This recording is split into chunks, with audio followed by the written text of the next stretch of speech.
All right, people are starting to roll in. Hello, everybody. Welcome to Letterform Lectures, online edition. Okay, when you're coming in, please type in where you're coming from in the chat so we can say hello to this international audience. And once again, when you're typing into the chat, if you want everyone to see your comment, pull down the little blue lozenge to say everyone. And that way we can all share. Okay, we've got someone from Bulgaria, from Stockholm. Wow, okay. Germany, Texas. It keeps coming. Oh my God, we definitely have an international audience. I cannot keep up. Vietnam, North Carolina, Poland, Indianapolis, Lisbon, Seattle. Okay, Utah, Estonia, Greece. Oh my Lord. Okay. Yes, please type in where you're coming from into the chat. Oh, hi, Lincoln. All right.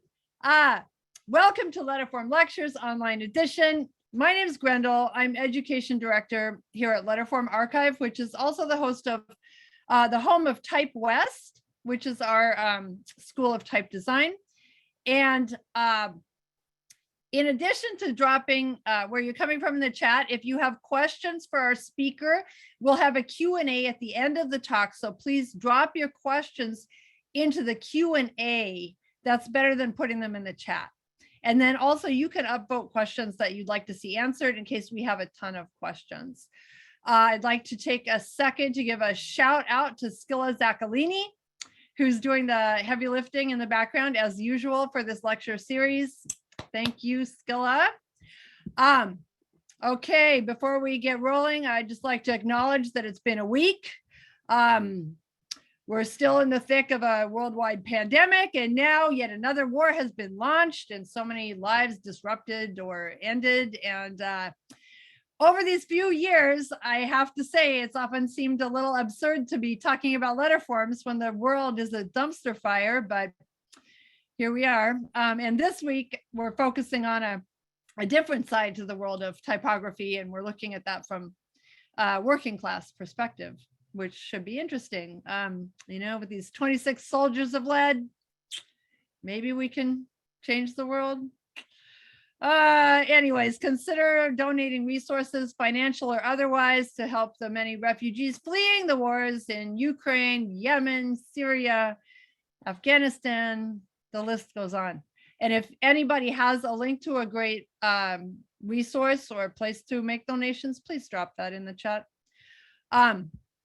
Okay, moving on. Letterform Archive is the home of Type West. We have a slew of great lectures and workshops coming up for you in 2022. So check our website for more details. We have in-person workshops in addition to online workshops. And before we get rolling, I am proud to announce that the Type West postgraduate certificate program in type design class of 2021 has indeed graduated. That was our first fully online program ever. And if you missed the formal ceremony and public showing of their typefaces, that's all up on our Vimeo channel, and you can check their website to see all the typefaces in action. Skill is dropping those links in the chat, so check them out. Here's some upcoming events that we'd like you to know about. We have an in-person workshop, How to Make Mistakes on Purpose, with Lori Rosenwald. Check perfectionism at the door and get messy with Lori as you create the foundations of your new alphabetic style. Or maybe you'll just make a huge inky mess. All the details of this workshop are top secret. And this workshop is going to be held in person in March at the archive. Sign up now. And then Hope Meng, who is the mastermind behind the Monogram project, will return and share her secrets with you and guide you through the iterative process of creating luscious monograms in her workshop, Modern Monograms, coming up in April. And in our lecture series, next up, we're thrilled to welcome scholar, graphic designer, and professor at Parsons School of Design, Juliet Cesar, who will examine the historical and contemporary interactions between letterforms, wealth, and political power, and contemplate what may lie ahead for us. Okay, our gallery exhibition on the Bauhaus is ongoing, but that ends on April 27th. So book your visit now, and be sure to read today's speaker's article on the Bauhaus in Jacobin magazine. Skill is dropping that link in the chat for you. Okay, for more information on all of this, on our upcoming lectures, our salon series, other workshops and events as they happen, go to letarc.org/events. Better yet, become a member of Letterform Archive today. Stay in the loop, get cool perks, and keep great lectures like this one today going. And finally, be sure to follow us on Instagram to stay on top of upcoming events and programs. You can either follow LetArc or TypeWest or both. Okay. Welcome to Letterform Lectures 2022. Letterform Lectures are co-presented by Letterform Archive and the SFPL Book Arts and Special Collections. Letterform Archive is a nonprofit institution housing over 75,000 works of graphic design history. We are dedicated to the art and the craft of the letterform. And we would like to thank Adobe for generously sponsoring the video recording of this lecture series. Like I said, you can view all Letterform lectures online soon after they happen.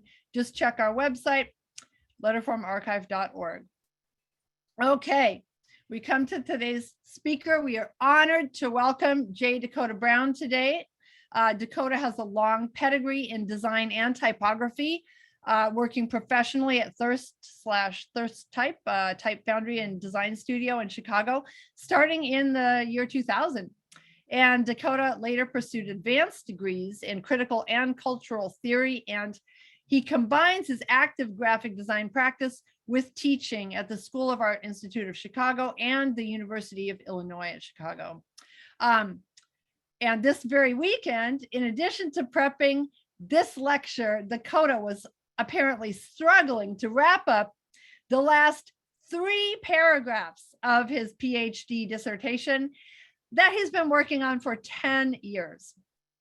I'm not sure if he managed to finish, but maybe he'll let us know. Okay, without further ado, let's welcome Dakota Brown. Thank you, everybody. I did finish. I skipped across the finish line and with a broken monitor, so I'm sort of looking at you through a funny lens right now. Okay, so this is a reflection of a project that I've been working on for a really long time. I hope that it's something that I can do justice to in 50 minutes, but I think that there's going to be plenty of time to kind of dig back into some of these issues in the Q&A afterwards. So I will go ahead and get started. If someone could just say that this looks good and you can see it. Looking Looks good. great. Okay, great. Where I want to sort of start out today is to talk a little bit about kind of the canon of graphic design history and the history of typography as we receive it, and to look at sort of an alternate way to get to the present of design practice. So this isn't actually to leave the canon completely behind, but to talk about sort of another stream that feeds into the work that we do today. So I'm going to start with the kind of canonical story. So this is a quote that a couple of quotes you might be familiar with from El Lissitzky, who was very interested in sort of the future of the book, the future of printing and typography. So he's sort of trying to make a kind of materialist analysis of his time, and says that sort of a materialist analysis will make you arrive at the idea of dematerialization. So everything seems to be moving in the direction of being lighter, less cumbersome, easier, quicker. And so he's kind of concerned about what this means for the book. And he's very interested in these new types of processes called holotype processes. And he describes a machine transferring composed type matter, that is metal type matter, onto a film and then printing through a photographic process. And he says that this sort of builds into his dematerialist kind of narrative, because the enormous weight of the type in the bucket of ink disappear. And here we also have dematerialization. Then in another place, a couple years earlier, in Schwitter's Mayor's magazine, he has this kind of cryptic set of sentences: the printed sheet transcends space and time. The printed sheet, the infinity of the book must itself be transcended. The electro library.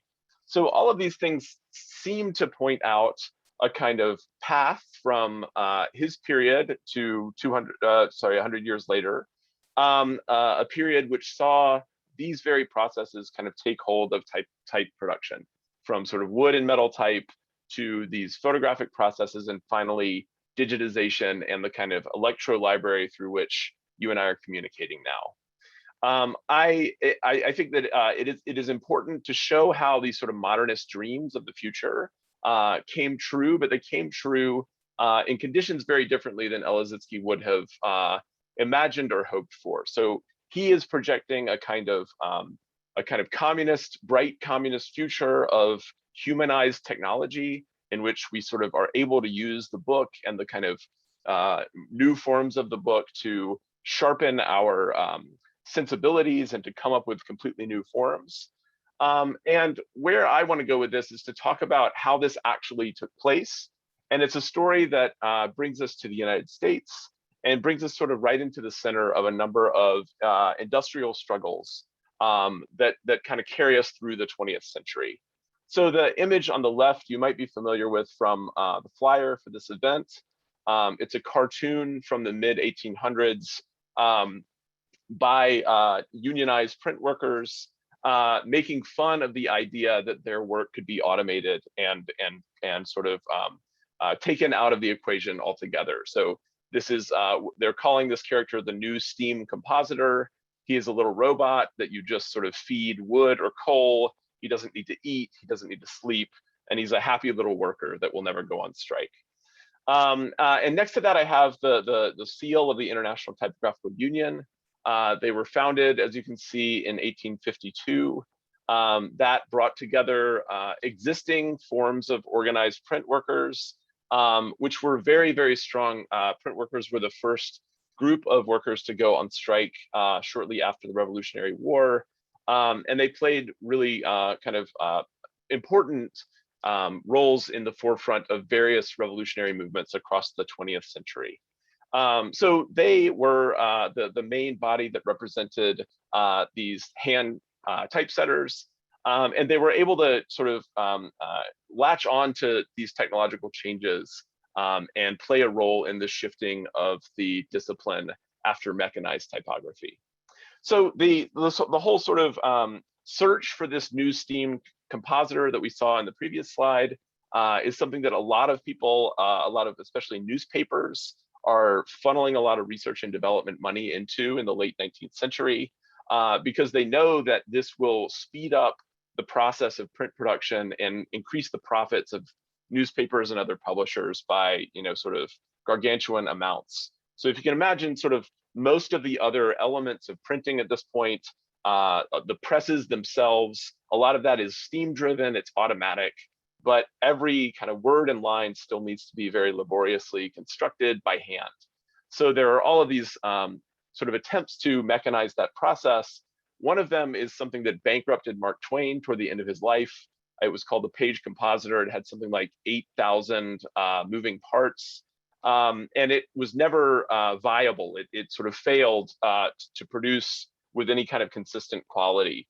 But just before that whole enterprise failed, he is said to have kind of boasted about it, that the machine could work like 6 men and do everything but drink, swear, and go out on strike. So it's very clear that the sort of intention here is to cut down labor time in a way that will put people out of work. And so print workers really throughout this history find themselves in the position of kind of fighting innovations, which will, which are paradoxically things that would make their jobs easier. But instead of making work easier, what labor-saving innovations tend to do in capitalism is to slash people's hours, to speed up the work, to cause all of these other disruptions. So the machine that finally does achieve this is, of course, the Linotype machine. Here is a version of that as it existed in the late 1880s, and really up until the 1980s, the 1970s, you could find machines that were very similar to this in their basic mechanics. So the typesetter, instead of standing and working with a composing stick, was seated and would use this kind of odd kind of specialized keyboard for this particular machine. This was a machine that was sort of treated either as sort of a joke or as a threat to the livelihoods of print workers. But over time, by the 20s and 30s, the union had established jurisdiction over these machines in most of the really important print centers. And that meant that the machine could become kind of a part of the mythology of the typesetter's craft, which goes all the way back to Gutenberg and is this kind of set of ideas about printing as an art preservative of all arts. The hand of the printer is the hand that keeps the world informed, a very kind of Enlightenment idea of kind of public access and civic debate that is made possible by the labor of typesetters.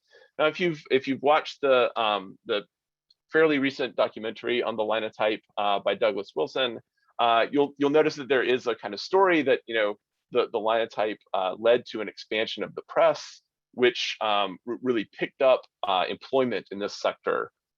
The problem is that there was about a 10-year gap between where employment started to rise again and the initial impact of this in replacing hand typesetters.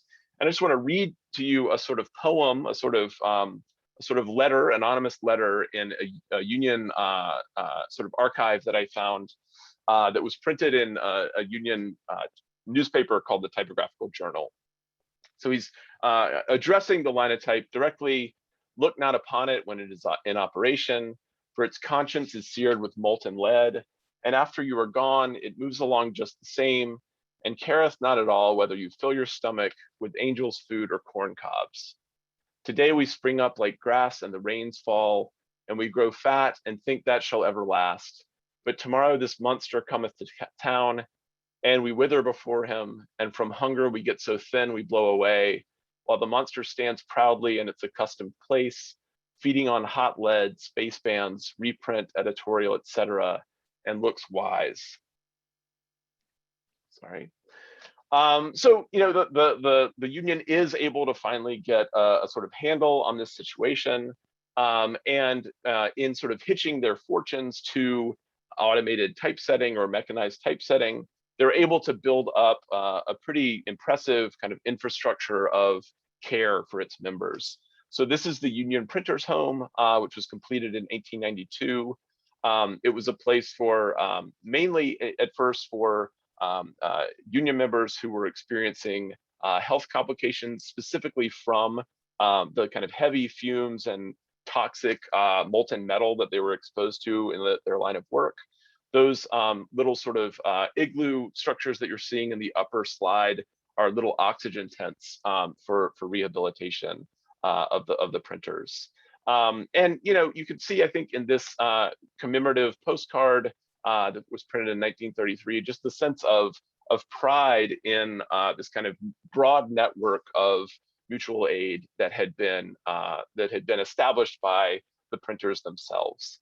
And I think it's important to sort of keep this image in mind. It's something I'm going to come back to as just sort of a sense of the need to take care of people who are suffering from tuberculosis and black lung, and just the way that this sort of testifies to the kind of organization and the kind of power that they were able to achieve. So remember, really all the way up until the 1970s, and the story that I'm telling, it is almost impossible to produce texts in public without relying on the labor, the very specialized labor of typesetters who basically rewrote everything either in metal or in photo typography or in sort of early digital codes. So the ITU is really important in the establishment of the 8-hour workday in the United States, and their work really spans the 20th century and tells a specific kind of story about the labor movement in this country. These are some examples of some of the subsequent technological challenges that the union met. So here we have an advertisement for what was called a teletype setting attachment. This was a use of coded punch tape which could run a Linotype machine like a player piano. So the wire services could send in these bits of punch tape. Those could run, and that was like one less article that someone would be hired and paid to lay out for the company. You can see on the right there, this is a front page of another union publication. They had as you can imagine, a very extensive press of their own in terms of newspapers, regional newspapers. There are even sort of two distinct parties that competed for control of the union that had their own publications. But here you can see that already there are sort of anxieties that should look very familiar to us in our days of sort of anxieties around AI and apps and all this kind of thing. They're referring to these new machines, these new production methods as robots. So the Teletype Setter is something that is in danger of displacing their work. So I'm going to come back to this. The important thing here is that that they are sort of they're in this sort of thing where they have to kind of think strategically around the new technologies that could cut into their the kind of autonomy and power that they've built in the workplace. I'll give a quick example of this from a much earlier period in the 19th century. There was a new ink roller invented for the press. It would have very much simplified the process, and the printers successfully fought against its use for a period of time. The existing system that they worked in used a roller that was made out of an animal hide, and the animal hide had to be soaked in these vats of animal urine for a period of time. So they're literally, this is the kind of work that they're fighting to keep hold of, because the alternative to this is unemployment or slashed hours.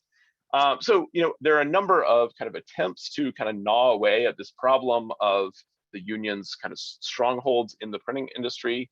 Another one comes up later in the century, right around the time of the passage of the Taft-Hartley Act, which really constrains a lot of the bargaining power of unions after a series of post-World War II, a sort of strike wave that follows the war.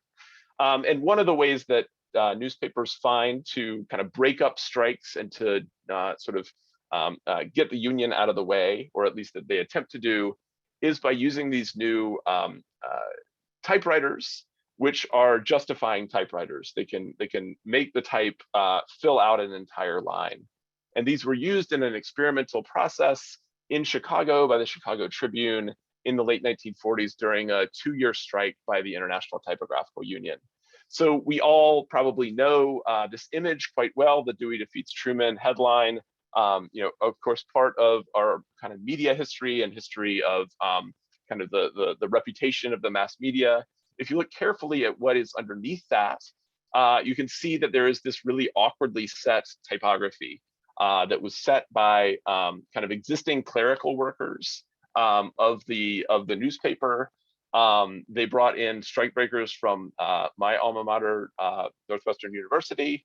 They were able to sort of surreptitiously work with commercial print shops who laid out some of the headlines. This is really, a document of an attempt to break the strike. It fails, but a number of different newspapers send their representatives to Chicago during this period to observe this process, because it sort of gives a hint of what's to come in terms of the ability to publish a newspaper without Linotype machines and without a union. Okay, that's that one. So during after that sort of win by the union, they are able to really kind of ratchet up their control over kind of the print world in the United States. This is an image from Time magazine during another very large ITU strike in New York City, sort of asking if labor's only weapon was the monkey wrench, if labor was going to continue to be this disruptive. And I think the important thing about what's happening here, kind of in the background, is that in the next year, the union, under the leadership of Bert Powers, the president that we're seeing here, starts to negotiate away certain prohibitions that they have against certain technologies. So for example, they allow in 1964 for the first time the Linotype machines to be run on those coded tapes that I showed you earlier. The agreement here was that the newspaper, the New York Times, for example, could use those coded tapes as long as they kept track of all of the profits that resulted from that automation process and put 100% of it in an automation fund for the printers. So that just, I think, gives you, a sense of the amount of power and control over the sort of the conditions of their own work that they had. Okay, so there is a kind of other side to this by the 60s, which is that not only are kind of new photo-based and digital capabilities becoming possible, but also there are areas of the printing trade away from big cities and in smaller shops that are starting to move in a more non-union direction. And that mostly means bringing on workers that are women and people of color who have not been able to get into the kind of high-paying and secure kind of what's called the labor aristocracy. So this is something that is going on in the background. I'll talk in the end about some interesting attempts by particular sort of radicals within the union to address this. But for the most part, for leaders like Bert Powers, these other people that were entering the print world were not from the kind of fraternity of print that they trace back to Gutenberg. And they were working in a way that made them kind of glorified secretaries. If we can remember that it was literally clerical workers who broke that strike or attempted to break that strike in Chicago, that was very much the kind of attitude of the trade toward these processes. So I want to give you an example of sort of what it looked like as these new technologies started to be sold directly to businesses. So the AlphaComp was a fairly small, had a kind of small range of photo-based typefaces, but it was basically a kind of word processing typesetting system that you could sell to someone, sell to a business person, and they could kind of set up this technology so that existing clerical workers could lay out things like forms and newsletters in-house. And I think that it's a really interesting moment in this history because the advertisement is specifically targeting executives, people in charge of hiring, and they're saying that these two people are both typesetters. So what can we sort of notice about these two people? For one thing, the existing typesetter, the old specialist, who we can also assume is has a union salary, is carrying two different measuring sticks. He has a stern expression. He's wearing a tie and a sort of a lab coat. This is an image of someone who's kind of aging out of the profession, who has kind of mostly been in the way. And then kind of butting in front of him, we have a woman with her shirt open to the navel. She has a kind of pad and pencil ready, like a sort of a good secretary, and a much more open expression. And I think that there's obviously a lot of sexism in this image, but it's sort of like, what is the sexism doing? And it is very clear to me, at least, that she is sort of doubly coded as cheap. She has been sort of brought into this process because she is an underpaid worker, because sort of with the feminization of the workforce and office work specifically in this part of the 20th century, that kind of represents a kind of exploitation that would have been very kind of legible to its audience at the time.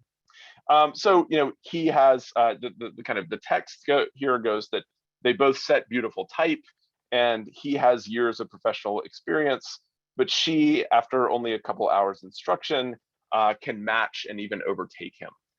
So there was a lot of kind of advertising around these technologies that sort of they underline the fact that like even a woman could do it. And this is sort of part of a whole kind of history. And of course, the union's own inability or unwillingness to organize people who are office workers or who are working in these new these new phototype and electronic typographical systems it's really kind of can be blamed on them as well. But I just want to underline that there is a whole kind of history of gender and labor in the transition to photo typesetting. So, one of the people who worked in one of these kind of larger commercial type shops, phototype shops, was a woman named Karen Brodeen. She was a lesbian Marxist feminist, poet, and organizer. And her work is really, if you haven't already engaged with it, really important for thinking through this history. She's very kind of engaged in the new technologies and what their possibilities are, and fascinated with that. But at the same time, very aware of the kind of systems of domination that they're tangled up in. So her poems sort of use some of the kind of raw materials of the text that she's paid to reproduce, but then they bring in sort of thinking about striking and conflicts with management.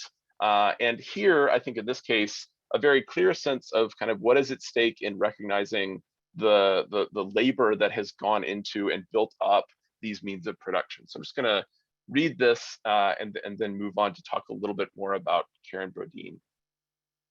She thinks about everything at once without making a mistake. No one has figured out how to keep her from doing this thinking, while her hands and nerves also perform every delicate, complex function of the work. This is not automatic or deadening. Try it sometime. Make your hands move quickly on the keys as fast as you can while you are thinking about the layers, fossils.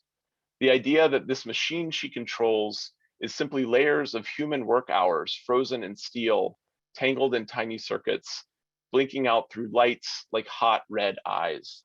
Now, the whole kind of history of typesetting is also a history of poetry. The old sort of union typesetters had, a very kind of literate culture that they were very proud of. And I think just sort of reading the kind of songs and poems gives you a real sense of their grasp of the way that their own tools were shaping them and shaping the world. And I think this provides a very clear kind of contrast to what we read earlier, where the Linotype machine is this kind of monstrous figure who has kind of usurped the worker's place, the worker's dignity. The machine is a kind of monster who, again, like the illustration I showed you in the beginning, doesn't need to be fed, doesn't need to be kind of kept alive.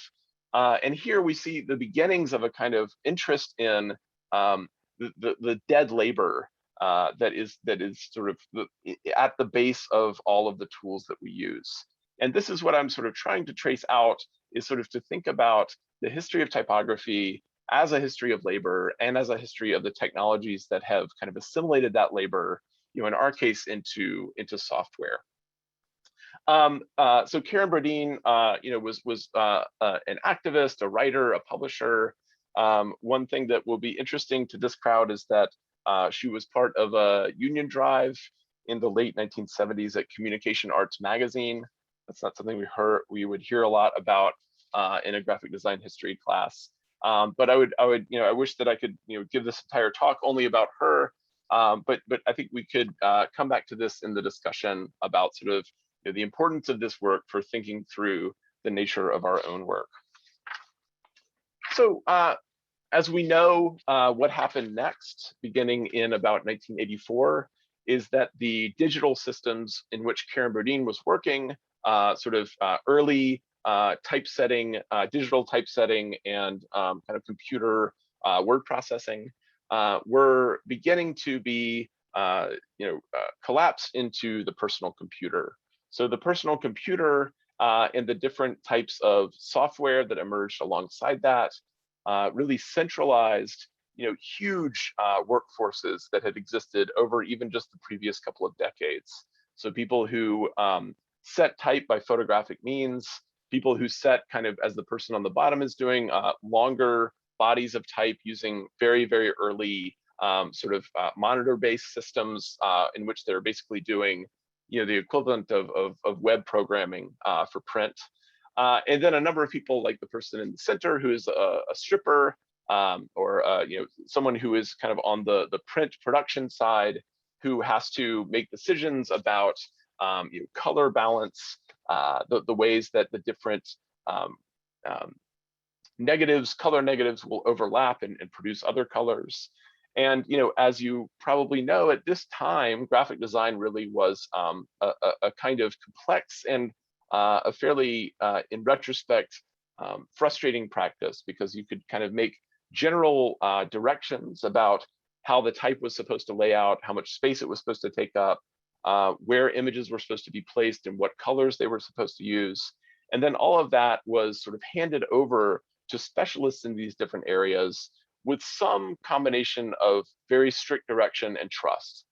What we see happening after 1984, in 1985, we have the first desktop printer that is connected to LaserWriter, to PostScript, which allows, for the first time, actual high resolution output of digital typography without any of these interceding steps.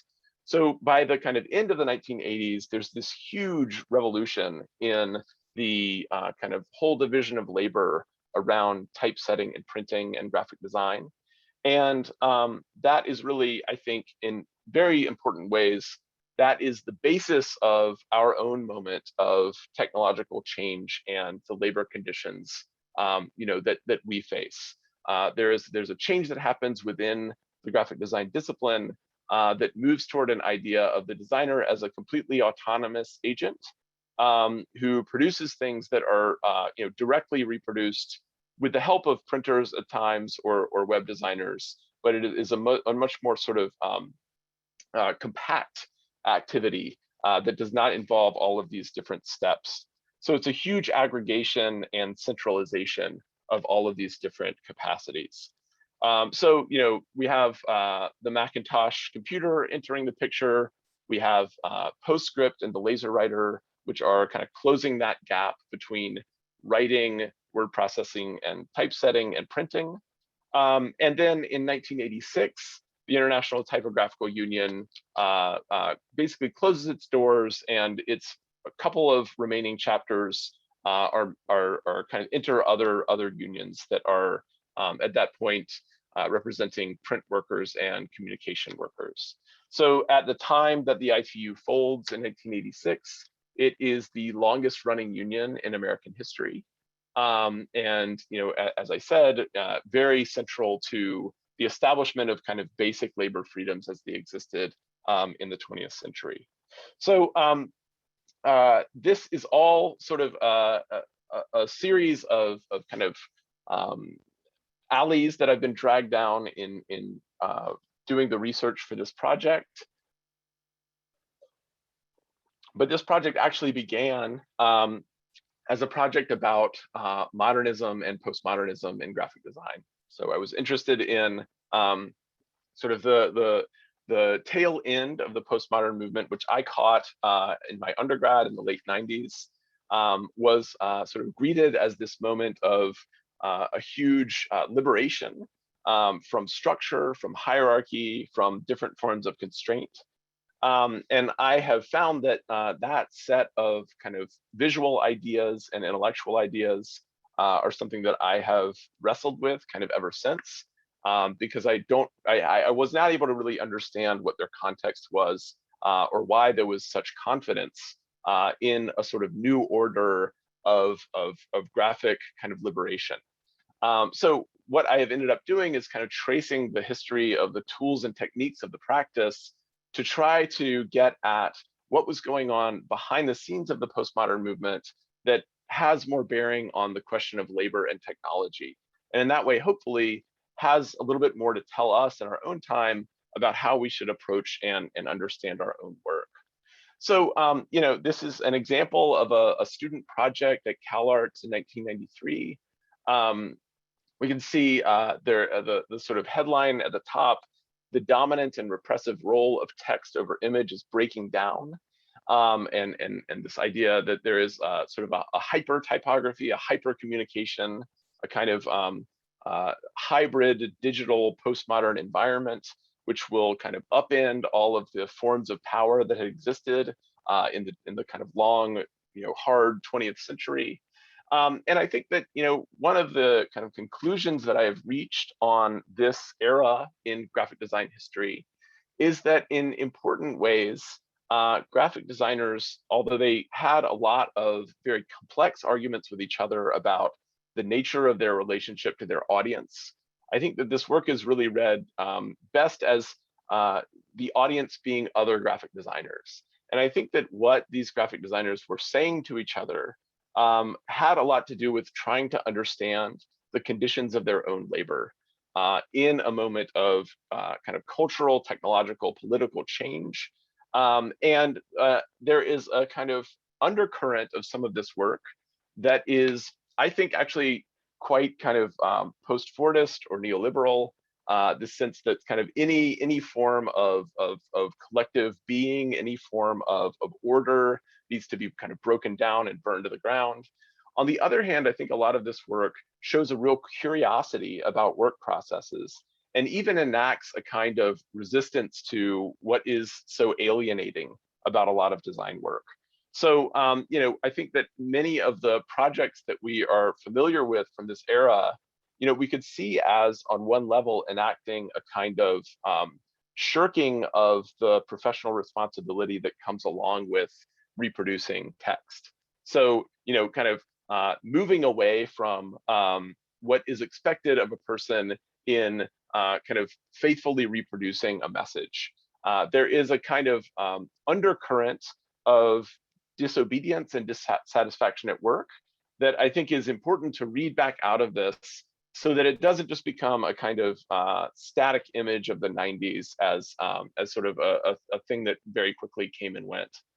But I want to say that Immigrant magazine, as the sort of center of all of these new experiments with form, all these new kind of overthrowing of all of the sort of order and hierarchy that existed in modernism.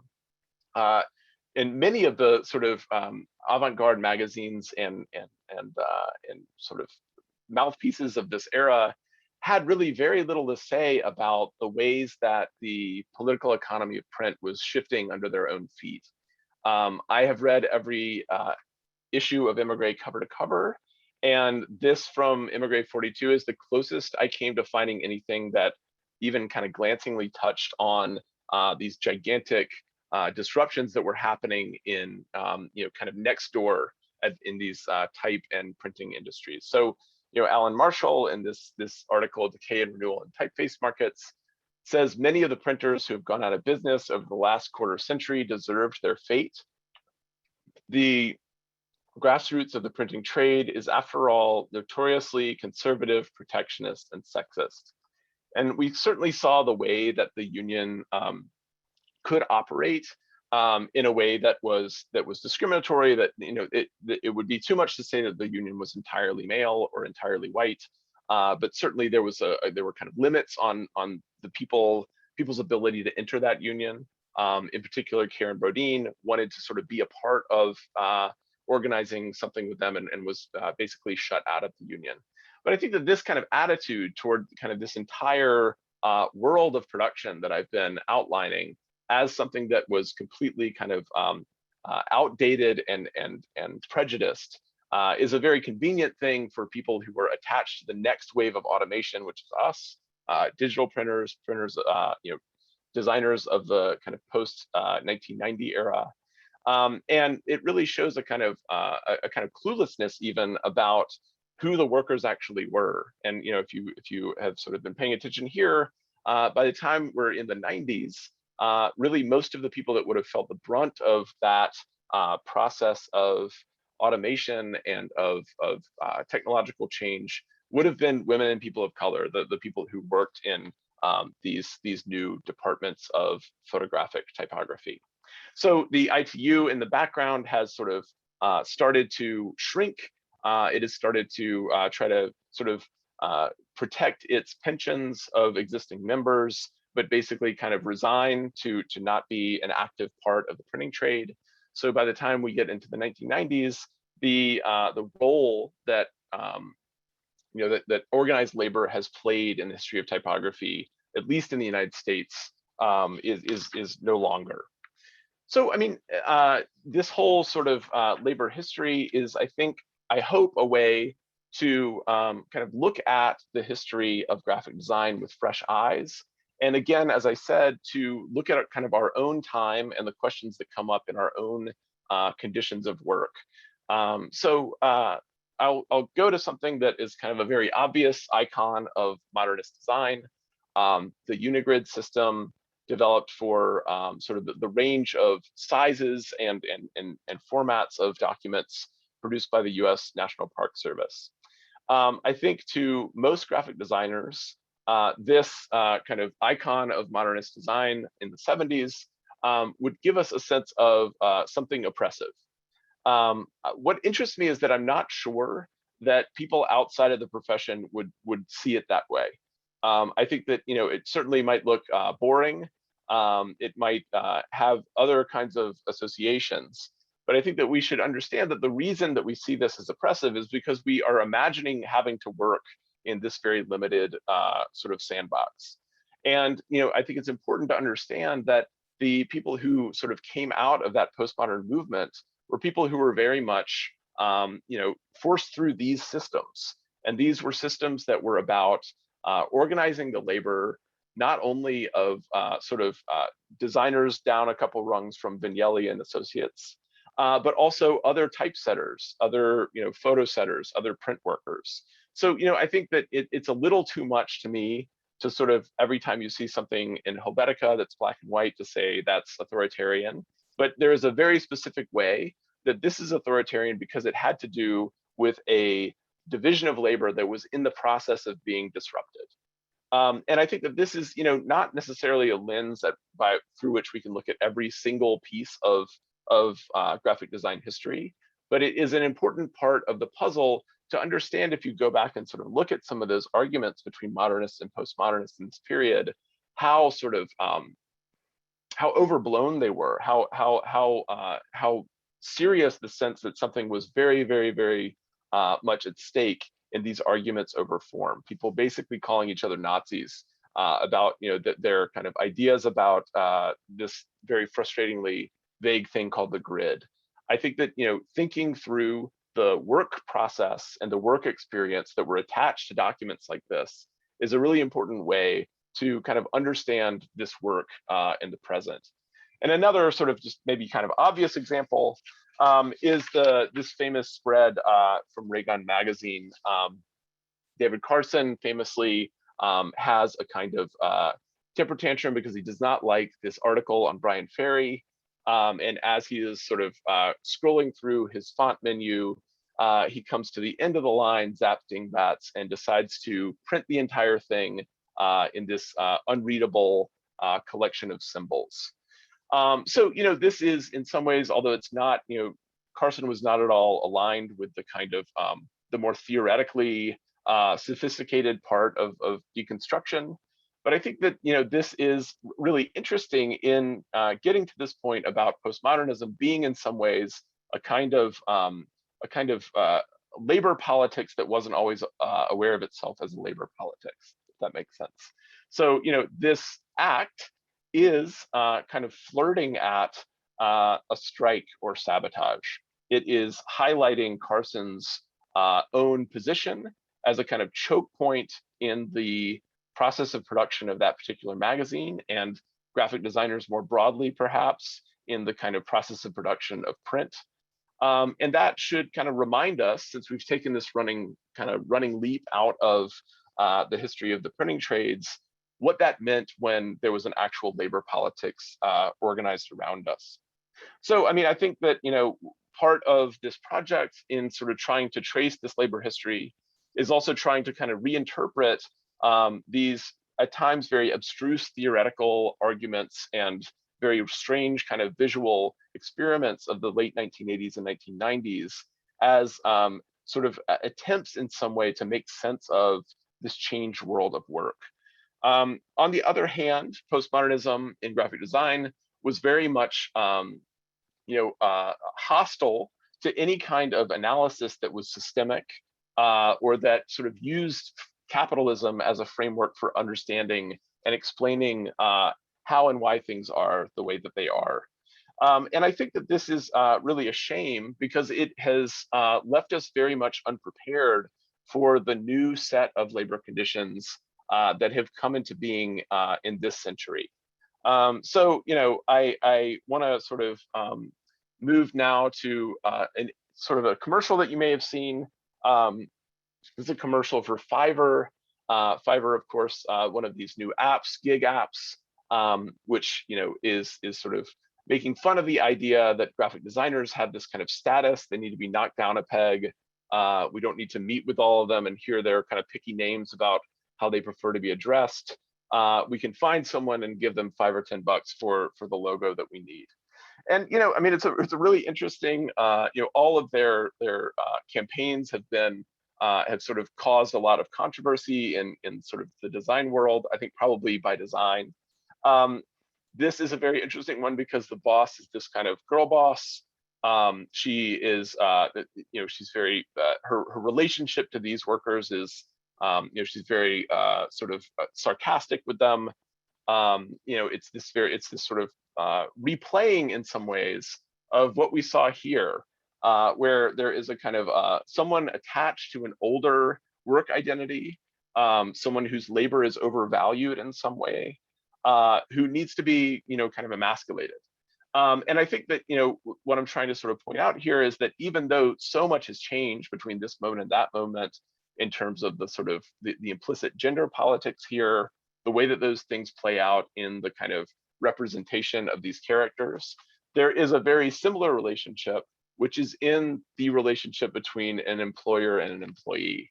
And I think that this kind of employer-employee relationship is something that graphic design, sort of even its most sort of theoretical, critical moments, has had a lot of trouble really thinking through. And in some ways, if you read Silvio LaRusso's book, Entreprecariat, we are sort of, many of us working as freelancers are sort of our own bosses and our own exploited servants at the same time. That is a difficult set of conditions to work through. But I think that the graphic design discourse as a whole, the history, doesn't prepare us very well for thinking through those things if our only points of reference are either studio heads or avant-garde painters, which is what we get through the kind of the canon as it exists. So in any case, we have sort of entered a world where we are facing conditions that are very similar to those that different waves of print workers have faced in the past. We have an anxiety about people who will be hired on these gig apps that come from outside of the existing sort of frameworks of education and training that sort of the art school provides for many of us. That is very similar to anxieties about linotype operators in the late 19th century who were not union trained. It's very much in the background of this image where existing clerical workers can take the work of typographic specialists. And I think that sort of understanding those things can give us a better sense of, these articles that we read about AI, about sort of the changing relationship to the software companies that control the tools that we use. All of these things very much play on anxieties that aren't really so much about graphic design history as they are about the history of labor in capitalism and the history of a set of productive relationships that is very one-sided. So I wanted to just sort of to get back to where we started. In the introduction, there was a mention of sort of the dumpster fire, the capitalist hellscape that we occupy, and to talk about a very kind of recent update to this history. So after the ITU folded, the Union Printers Home ended up in the hands of a private real estate company.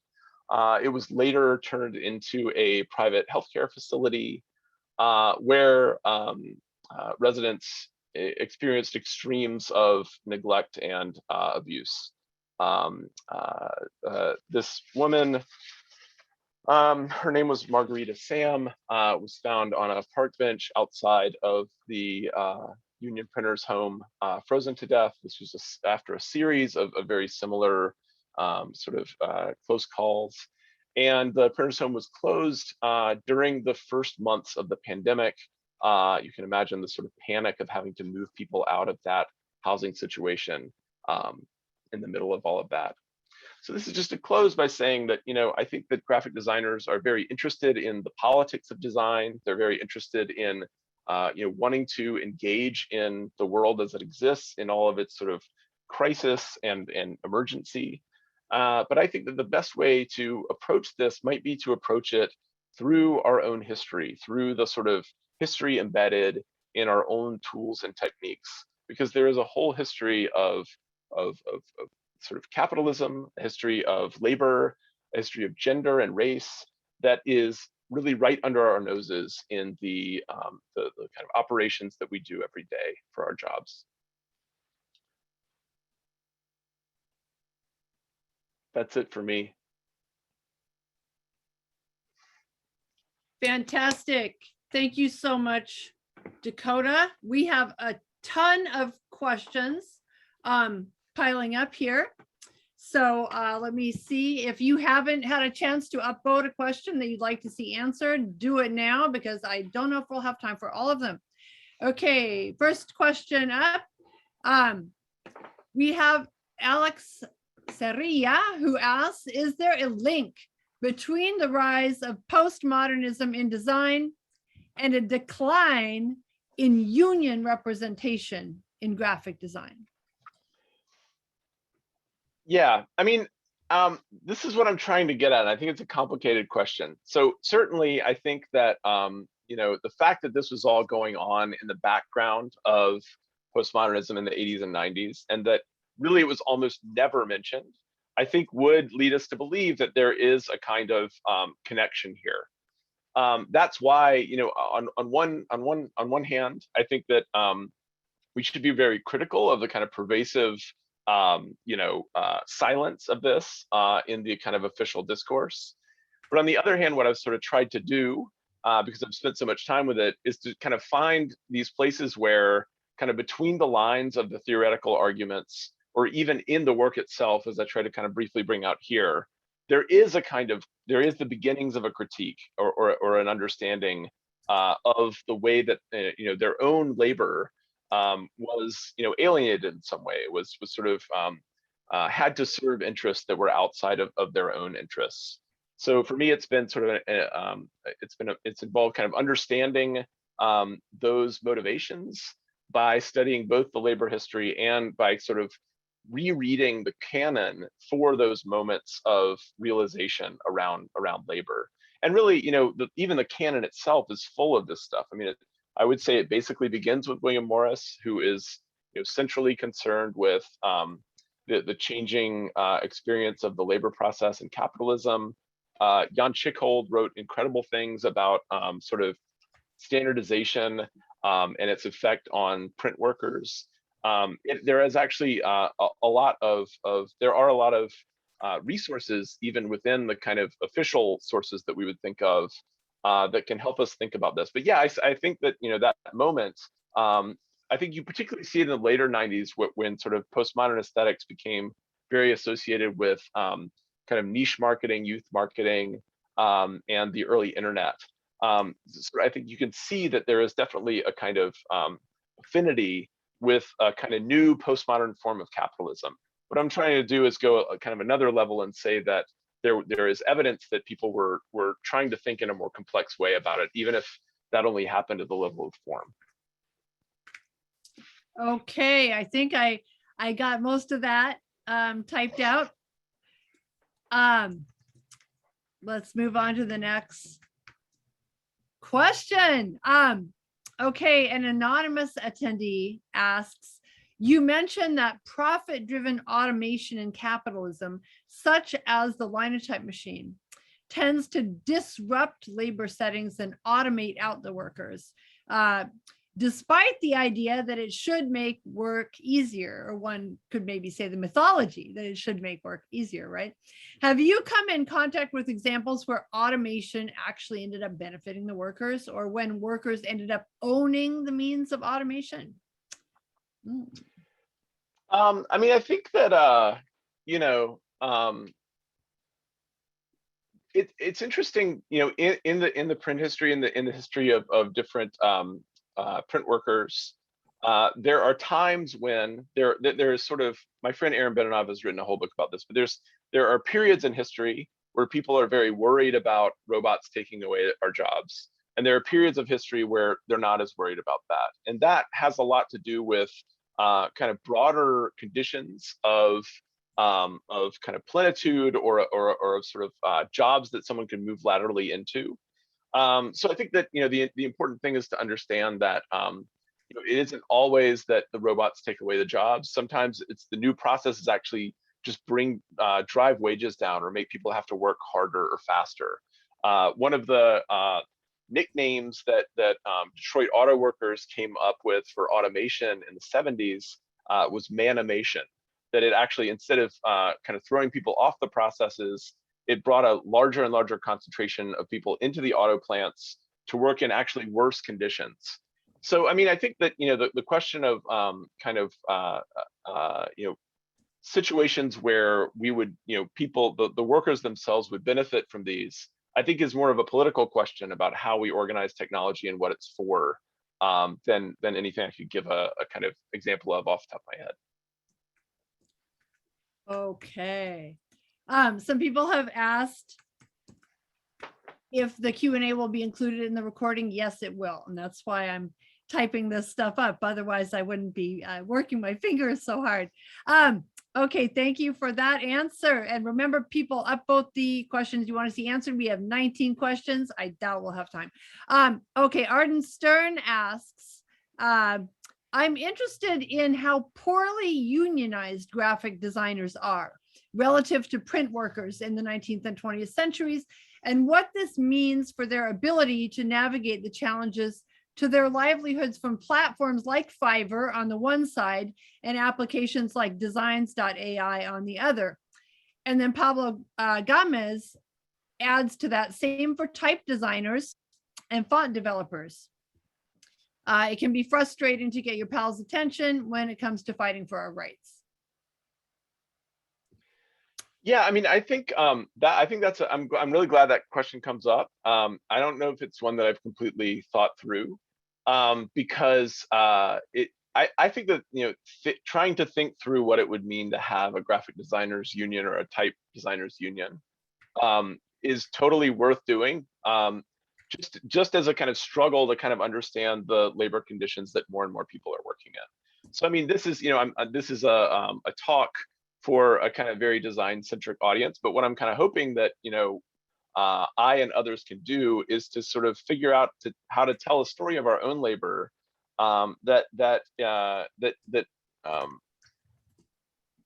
gives something to a kind of broader struggle to understand the set of conditions. So I think that living in this kind of fully neoliberal world in which kind of the older dynamic industrial capitalism has broken down in many ways.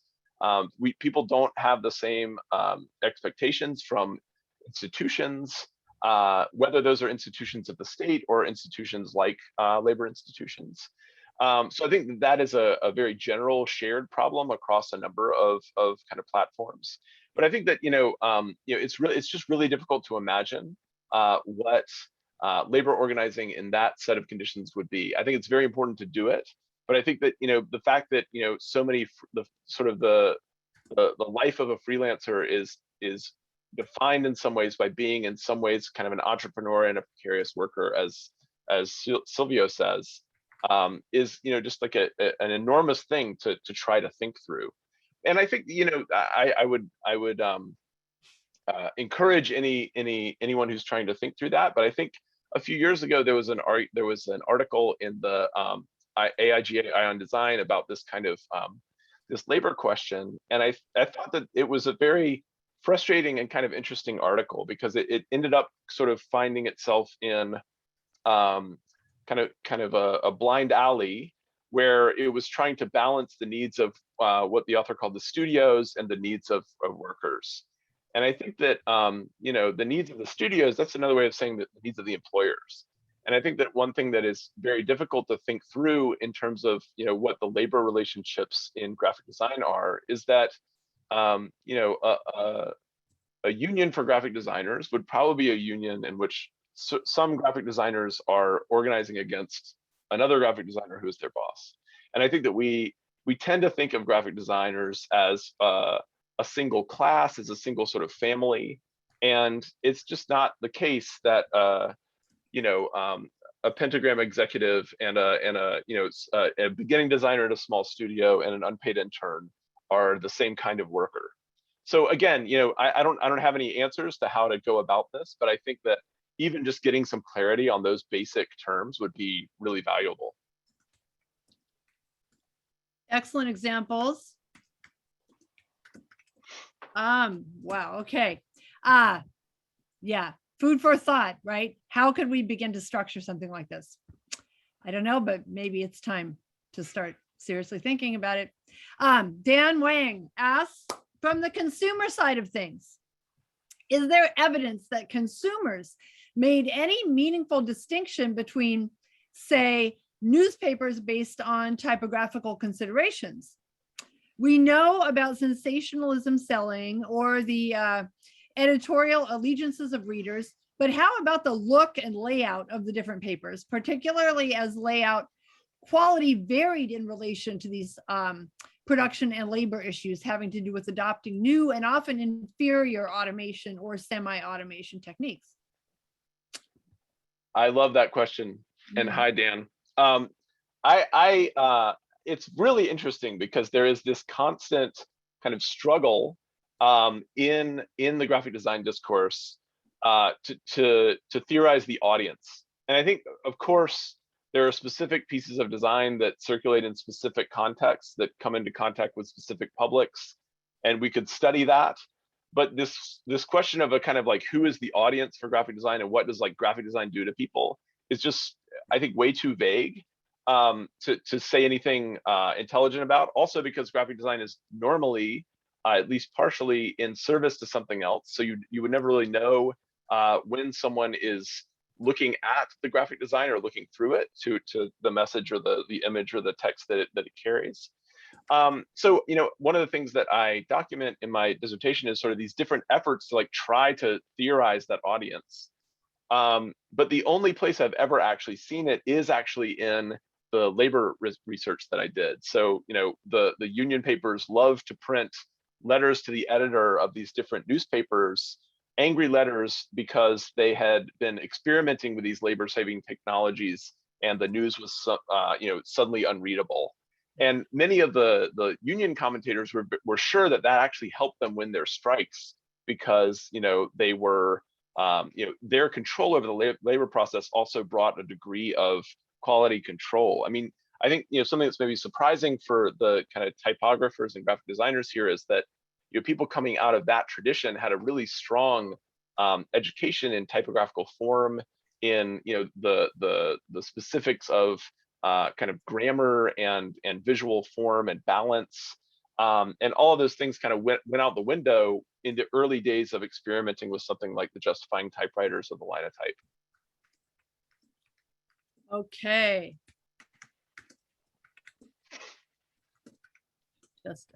I'm just going to say, abbreviate that. Okay, next up, we have a question from my former comrade at Inkworks Press, Lincoln Cushing. Lincoln asks, hot type, cold type, desktop publishing, transitions all hard on those in the trades, but also opened up a democratization of media to ordinary citizens. Do you have thoughts on that dialectic? Yeah. So, I mean, I think that it's definitely true. I mean, one really interesting kind of contradiction about the postmodern period. I don't mean to group people together too much, but on one hand, you had this kind of rejection of hierarchy, a rejection of mastery, and that meant a kind of appreciation for what they called vernacular forms.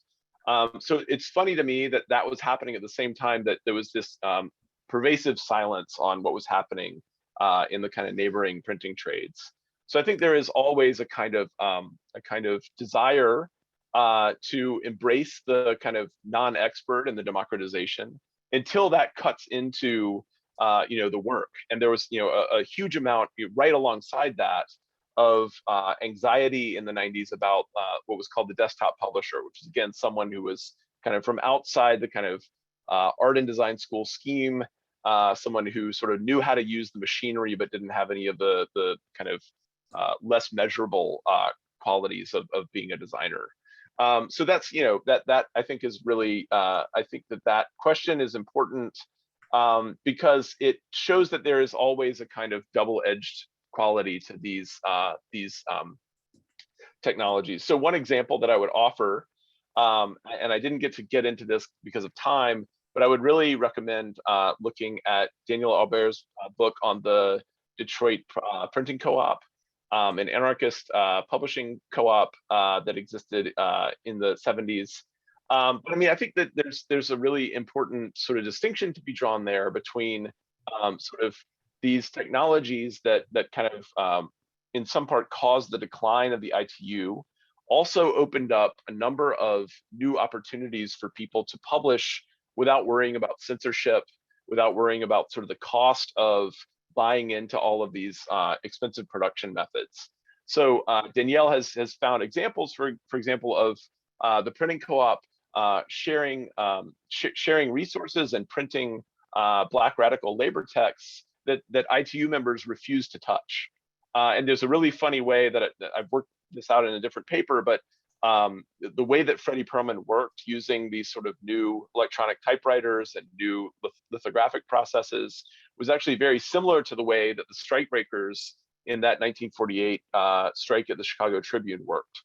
So we could see that there's a kind of, those technologies could even be used in a positive way at a time when the union has become much more kind of conservative in its actual politics.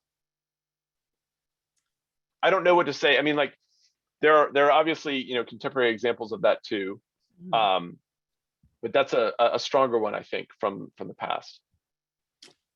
Okay, we have an anonymous attendee who let's see, is curious about contemporary examples of designers organizing themselves for better labor standards. I can throw out one: Design Action of Oakland, California, worker-owned collective and design studio, but maybe you have more.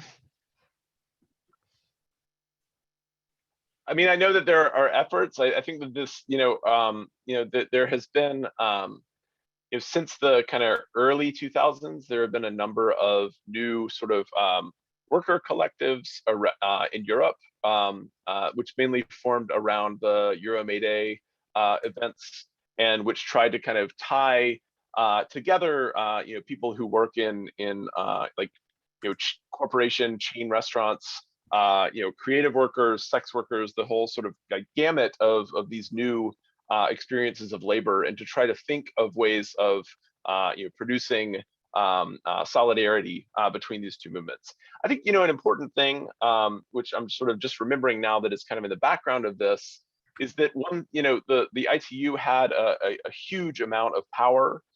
They were able to really win a lot of gains that were really important even for other workers, as I mentioned with the 8-hour workday.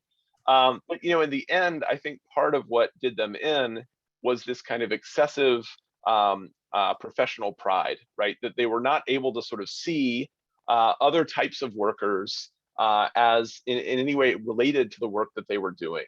And I think that that would be a kind of caution I would have maybe about sort of efforts to organize, is to sort of think about how organizing graphic designers could be part of a larger resurgence of labor politics more generally, than about only sort of guarding the status of graphic designers themselves.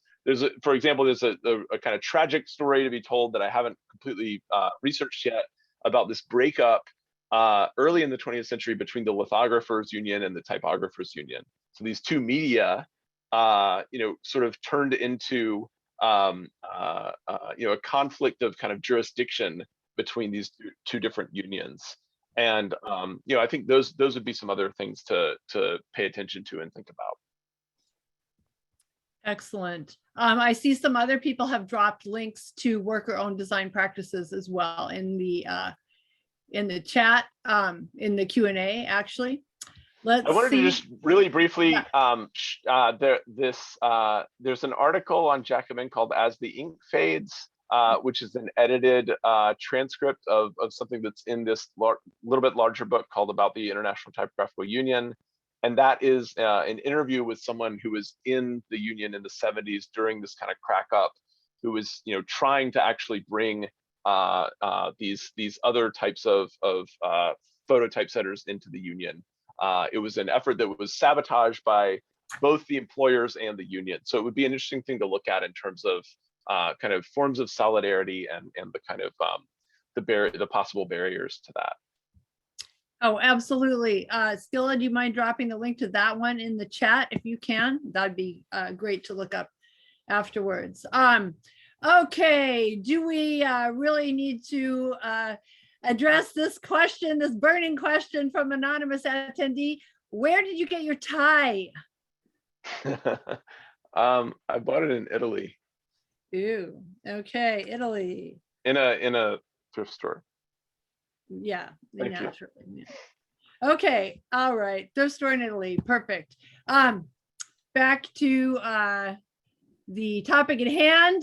Sarah Milky Espinosa asked, did you identify gender and race dynamics in the typography unions?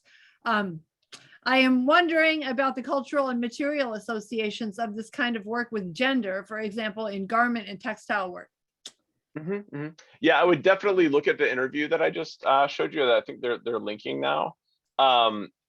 It's a really interesting story of a young guy in the union, a white guy, who you know, not only was sort of part of the kind of left wing of the union, and you know, was interested in the union being sort of more representative, but also saw that this problem of kind of not having an automation strategy that incorporated these new workers in photo typesetting and digital typesetting was going to be the end of the union.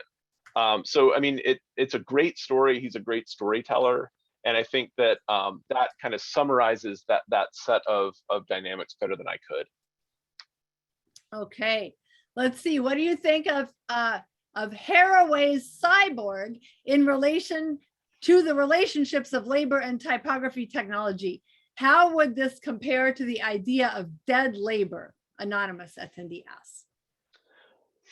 Yeah, I mean, I think you know, dead labor, that's it's a Marxian term for you know, the accumulated value of the hours that people have put into work that kind of mount up and become machines that we sometimes see as kind of an alien force over us. That kind of dynamic, I didn't want to get too much into like theoretical terminology, but that dynamic is what I'm trying to point out with those two excerpts of those two poems that I read you about, sort of the kind of monstrous aspect of dead labor and the capacity for the worker to kind of encounter and understand that this is sort of human effort that is built up the machines that we work on, and how could we how could we reclaim that? And I think that's a really complicated question. I think that Haraway does an interesting job of talking about the ways that these kind of agglomerations of human work, including the work that happens outside the kind of unwaged work that happens outside of the kind of sphere of production proper, that all of that is, those all form kind of assemblages of humanity that we encounter in a kind of alienated form. So I don't have an answer to that, but I think that is the right question to ask, is sort of how do these forms of kind of transnational, transcultural connection and codependency, how can we sort of get our heads around those and push them in a different direction? Not the direction that we, where now we sort of encounter, for example, the laptop that I'm speaking into as like an object that I need to use in an objective way in order to talk to you, and to think about the kind of social relations that make a thing like this possible. I don't know if that's an answer, but that's a good question. Yeah, thank you for bringing the current tools and tech that we are using for these lectures into consideration as well. I think it's we have to do that. Let's see, here we go. Next up, Anonymous says, I read your essay on modernism and postmodernism and loved it. One of the biggest takeaways I got was the tendency you described of postmodern thinking to celebrate ideas of, quote, liberated culture and freedom of expression within jobs without ever questioning graphic design's role in corporate expansion, growing imperialism, and their own exploitation as workers, with the compacting of activity and breaking down of division of labor, etc. What are some concrete practices you do or advocate for that reject postmodernism without falling into the constraints of modernism? In other words, embracing a politics of difference without rejecting totality. Yeah, I don't have any practical advice there. I think I'm really, that's a great read of what I was trying to do there, and I really appreciate that. You know, I don't want the thing that I'm doing where I'm trying to read these sort of labor politics under the surface of postmodernism is an important part of the project for me, because I don't want to just become I don't want this to be a kind of right-wing thing about, you know, oh, postmodern, like every, you know, that's the way people talk about gender and all this stuff. It's sort of a catch-all for like people being kooky and reading too much theory or something. So I think that, you know, the question you raised though is sort of how can we steer between these extremes? You know, maybe as you're reading or listening to me make some of these critiques of postmodernism, it might make you feel like, oh, now we have to like use Helvetica again or something. And I think that whole thing, I found that whole thing to be kind of a trap for my own thinking. It's really hard to try to think about things like hierarchy and constraint and routine that we associate with work, but also with modernist design, to sort of try to think about those things in their own terms and not immediately translate that into like a visual practice.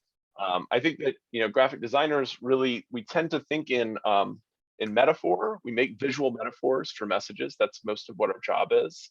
And I think that can make it very difficult for us to sort of like just take in a kind of the social situation without short-circuiting that into a set of stylistic conventions that would respond to it.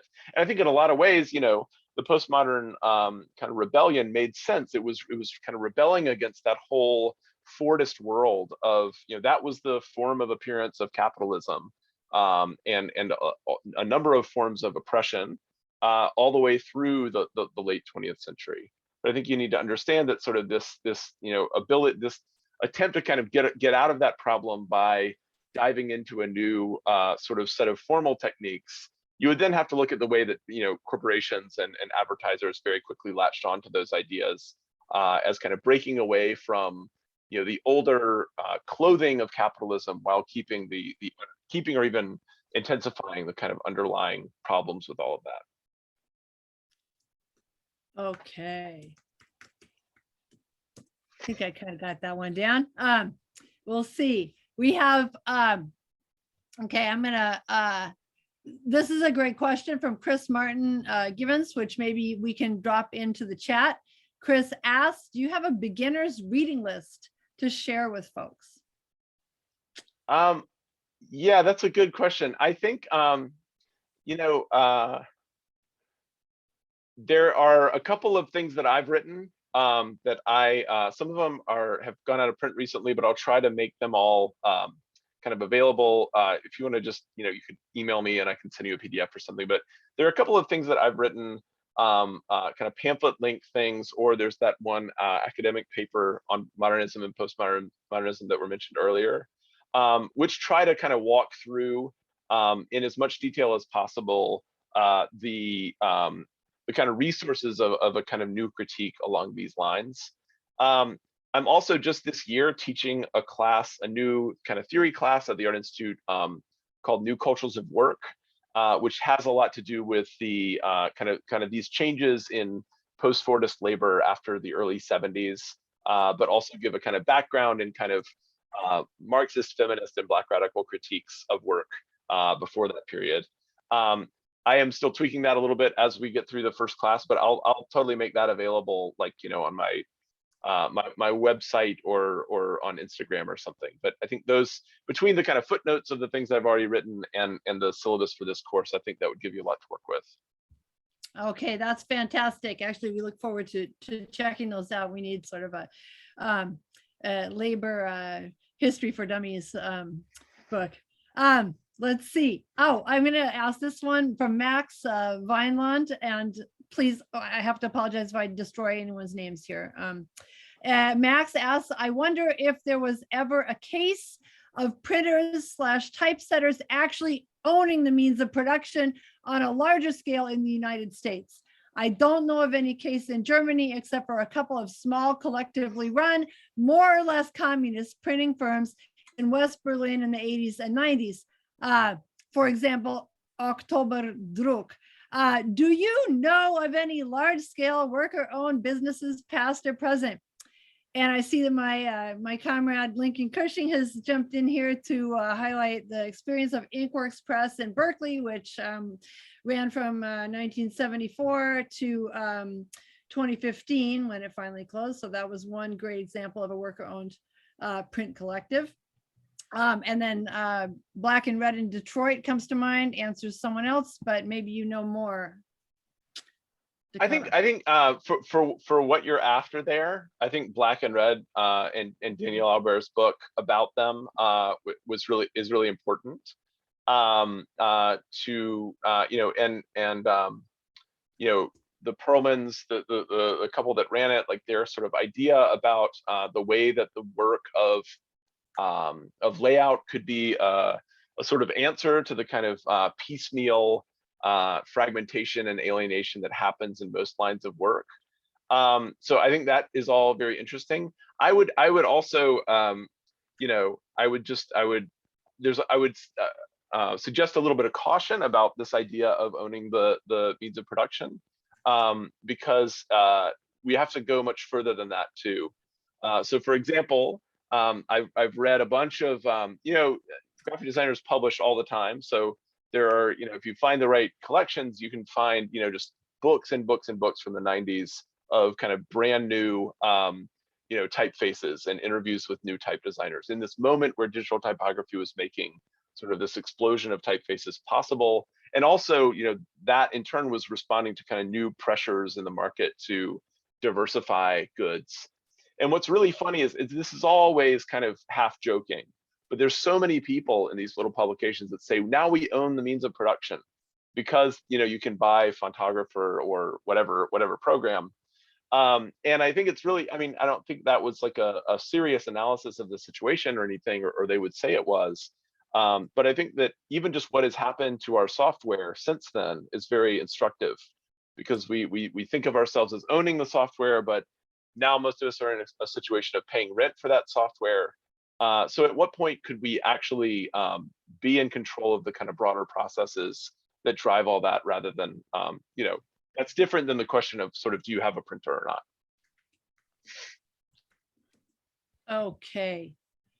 Yeah, even though from a personal perspective, I have to say that it was certainly helpful for many movement groups who were not able to get their projects printed elsewhere to have a movement sympathizing print shop that owned the means of production and was willing to print things for instance, the Black Panther Party or feminist groups or queer groups that weren't necessarily going to be able to do that on their own. Absolutely, and it's very early. It's very easy to lose sight of that now that we have these kind of much more open-ended forms of publishing. So I think looking at that history and really understanding the power relations that was all bound up in is really important.